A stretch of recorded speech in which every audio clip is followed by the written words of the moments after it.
গতকাল বেশ কয়েকটা গুরুত্বপূর্ণ ইতিবাচক ঘটনা ঘটে গেছে যা আমাদের রাজনৈতিক বিজয়ের কাছাকাছি নিয়ে গেছে। প্রথম কাজ, প্রধান উপদেষ্টার আয়নাঘর পরিদর্শন। কেন এটা গুরুত্বপূর্ণ আসেন বুঝে দেখি।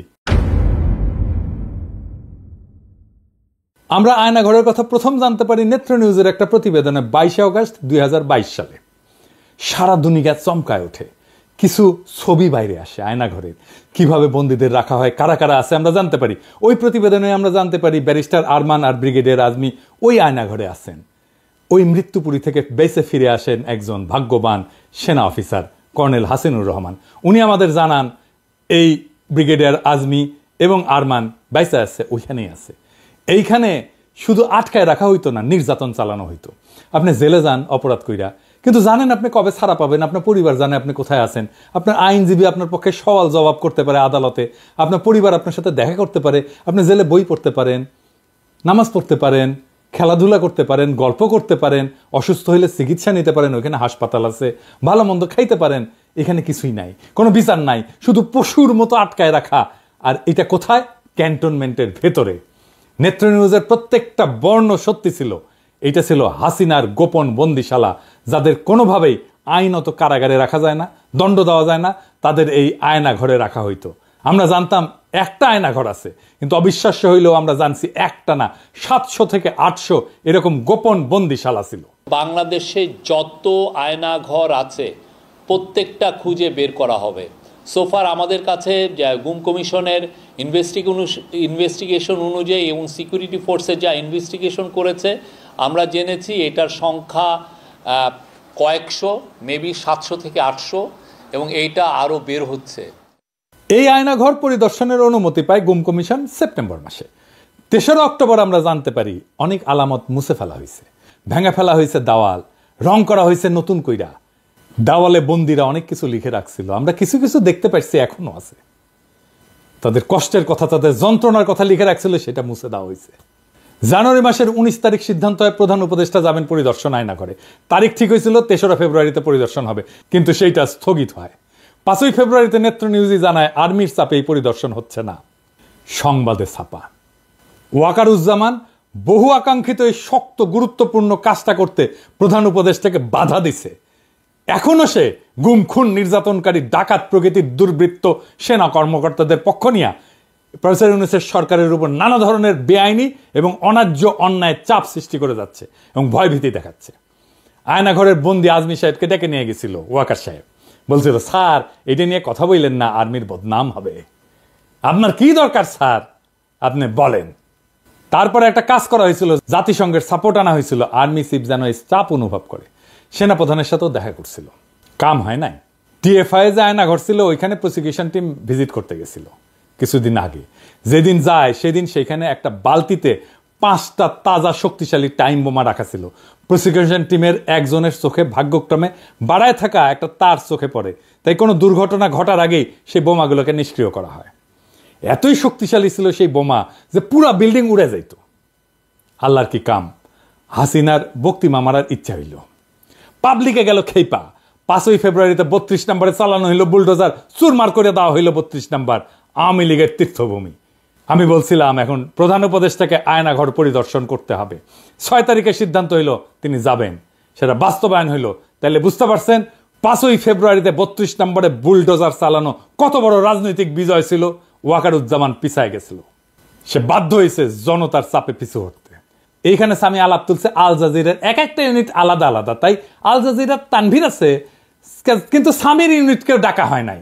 এটা একটা অপরাধ হয়েছে, অন্যায় হয়ে গেছে, মহা অপরাধ হয়েছে। আর কি মায়ের ডাকে তুলিকে ডাকা হয় নাই, এটাও অন্যায় হয়েছে। এর জন্য নাকি দায়ী আদিলুর রহমান শুভ্র, রেজনা হাসান। তুলি হইতেছে দুধ ভাত, আল জাজিরার 2 জনকে কেন ডাকা হয়নি, এটাই আসলে আসল ইস্যু। আচ্ছা এবার আপনারা বলেন আয়নাঘর নিয়ে আওয়ামী লীগেররা কি বলতেছে? বলতেছে কেন 6 মাস লাগলো ভিজিট করতে, বলতেছে না এটা এই সময় বানানো হয়েছে, বলতেছে না রং কেন নতুন, এটা বলতেছে না এটা নাটক, বলতেছে না। এখন বলেন এটা কোথায়? ক্যান্টনমেন্টে তো। কারা বাধা দিছে ভিজিটে? সেনাপ্রধান তো, তাই না? নেত্র নিউজে বলছে তো। আর জেনারেল বাধা দিছে, আলামত নষ্ট করছে ডিজিএফআই কারা থাকে? সেনা অফিসাররা থাকে, তার আন্ডারেই তো ছিল। তাহলে আজকের আলাপ কি হওয়া উচিত? আজকের আলাপ হওয়া উচিত ছিল সেনা প্রধানের অপসারণ, ঠিক কিনা বলেন? অন্তত সেনা প্রধানকে জবাবদিহি করতে বাধ্য করা। কিন্তু সামি আলাপ নিয়ে গেল কোথায়? আদিলুর রহমান আর রেজওয়ানা হাসানের পদত্যাগ। কোন জিনিসটা পলিটিক্যালি গুরুত্বপূর্ণ? ওয়াকারের সমালোচনা নাকি এই দুই উপদেষ্টার সমালোচনা, এমনকি পদত্যাগ দাবি করা? দুই উপদেষ্টা যদি আল জাজিরার আরেকটা ইউনিটকে না ডাইকা থাকে তাহলে তো খুব ঠিক কাজ করছে।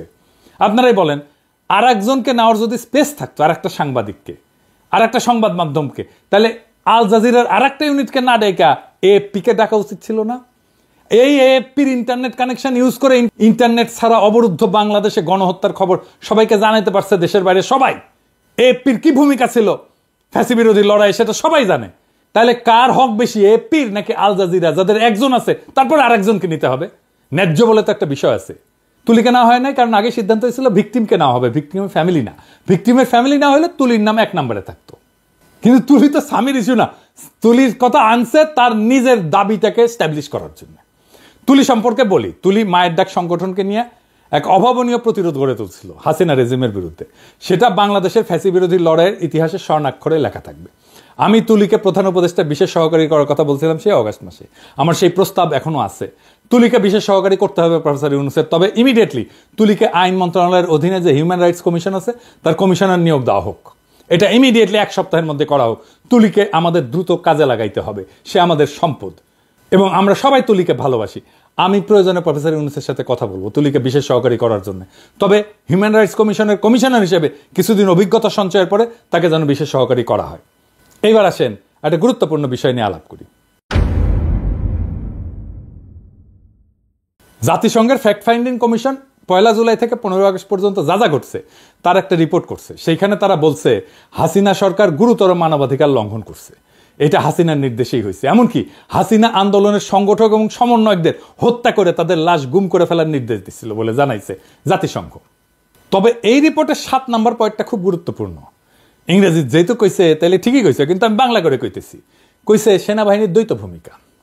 সেনাবাহিনী দ্বৈত ভূমিকা পালন করেছে। প্রথমে রাষ্ট্রীয় দমন পীড়নের অন্যতম প্রধান শক্তি হিসেবে, তারপরে শেখ হাসিনার শাসনের অবসান ঘটায় ক্ষমতার পরিবর্তন ঘটানোর ক্ষেত্রে গুরুত্বপূর্ণ ভূমিকা রাখে। 2024 সালের 20 জুলাই সেনাবাহিনী মোতায়েন করা হয়, যারা পুলিশ, র্যাব, বিজিবির সঙ্গে মিলে সহিংস দমন পীড়ন চালায়। সেনারা বিক্ষোভকারীদের উপর সরাসরি গুলি চালায়, আমরা ভিডিও দেখছি, যার ফলে বিচার বহির্ভূত হত্যাকাণ্ড ঘটে এবং গণগ্রেপ্তার অভিযানে চালানোর জন্য একটা আড়াল সৃষ্টি করে পুলিশ বাহিনীকে। প্রাক্তন সিনিয়র কর্মকর্তাদের সাক্ষ্য অনুযায়ী সেনাবাহিনী হত্যাকাণ্ড সম্পর্কে অবগত ছিল এবং এটা প্রতিরোধের কোনো পদক্ষেপ নেয়নি।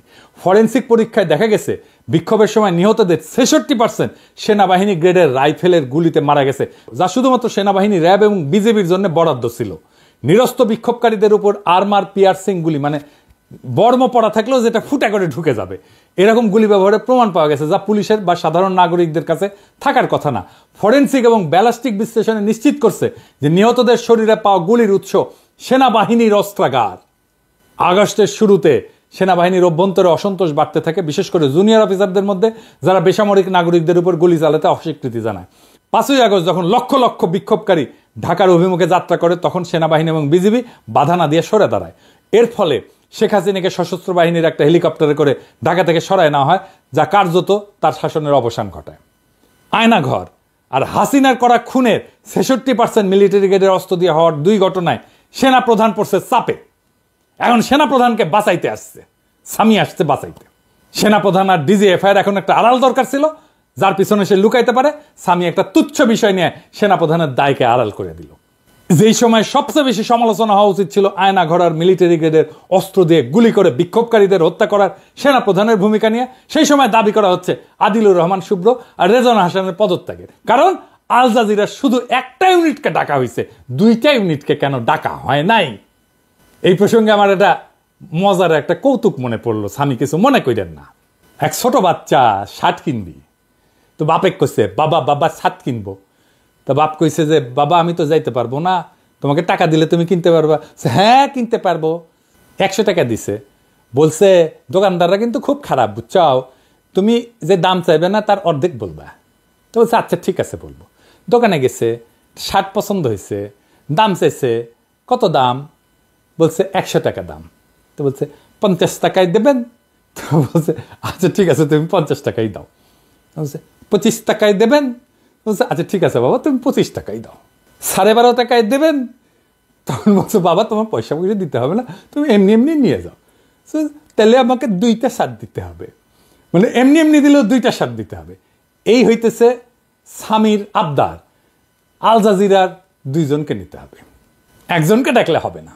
আপনার অ্যাক্টিভিজমের একটা গুরুত্ব আছে, আপনি একটা কিছু বললে দেশের মানুষ গুরুত্ব দেয়, তাই এই শক্তিকে আপনার দায়িত্বের সাথে ব্যবহার করতে হবে। আপনি দুম কইরা ইজাজের নিয়োগের বিরুদ্ধে লিখে দিলেন। আমি কিন্তু এই পজিশনের জন্য, এই ডিসিসির প্রশাসক পজিশনের জন্য আপনার কাছে একটা রিকমেন্ডেশন চাইছিলাম, আপনি দিছিলেন একজন, কি মনে আছে নিশ্চয়ই, কিন্তু আপনি যার নাম রিকমেন্ড করছিলেন ওনার নাম আপনি রিকমেন্ড করতে পারেন না। এটারে বলে কনফ্লিক্ট অফ ইন্টারেস্ট। এজাজ ভালো ছেলে, দক্ষ আর উদ্যমী ছেলে, ফ্যাসিবাদের বিরুদ্ধে লড়াই করা ছেলে, একজন সলিড ছেলে, ওরে আপনি যে ডিসক্রেডিট করলেন, ও কাজ করার উৎসাহ পাবে, ওর মনটাই তো ভেঙে দিলেন প্রথমে শুরুতে। বিশ্বাস করেন, এজাজের জায়গায় যদি আমি হইতাম না, আমি জয়েনই করতাম না। শুভ্র ভাইয়ের জায়গায় যদি আমি হইতাম, আমি স্ট্যাটাস দেওয়ার 5 মিনিটের মধ্যে পদত্যাগ করে দিতাম। দুর্বল করলাম না তোর উপদেষ্টাগিরি। সত্যি করে বলেন তো, এজাজকে কি আপনি চিনেন যে সে কি কি করে? প্রফেসর ইউনূসের সরকারের অনেক দুর্বলতা আছে, ব্যর্থতা আছে, কিন্তু এটা তো আপনার শত্রু সরকার না। আমাদের সরকারের সমালোচনা করতে হবে, আমি মানা করতেছি না, কিন্তু সমালোচনার লক্ষ্য হবে সরকারকে যেন গতিশীল করা যায়, সরকারকে যেন বিপ্লবী চরিত্র ধারণ করতে সাহায্য করা যায়। 5ই ফেব্রুয়ারির পরে যে নতুন সুযোগ তৈরি হয়েছে, সেই সুযোগকে আমাদের কাজে লাগাইতে হবে, যেন আমরা ফ্যাসিবাদের অবশেষকে আরো বেশি দূর করতে পারি। প্রফেসর ইউনূসের সরকারের অদক্ষতা আছে, কিন্তু আন্তরিকতায় কোনো ঘাটতি নাই। আমি সবাইকে আহ্বান জানাবো, সরকারকে শক্তি যোগান, সরকারকে দুর্বল কইরা তার মনোবল ভেঙে দেওয়ার চেষ্টা করবেন না। অনেক সমস্যা আছে আমাদের সামনে। পরিশেষে ভলকার তুর্কের কথায় আসি। উনি বলছেন কোনো রাজনৈতিক দলকে নিষিদ্ধ করা উচিত না। ইংরেজি যেহেতু কইছেন, ঠিকই কইছেন তাইলে। তবে আওয়ামী লীগ তো রাজনৈতিক দল না, ওইটা একটা মাফিয়া সংগঠন। ওরে আমরা নিষিদ্ধ করব না, আর না, অবশ্যই না, আমরা নিষিদ্ধ করার লোকই না, আমরা অত খারাপ লোক না। ওরে আমরা নিশ্চিহ্ন করে দেব ইনশাল্লাহ। ইনকিলাব।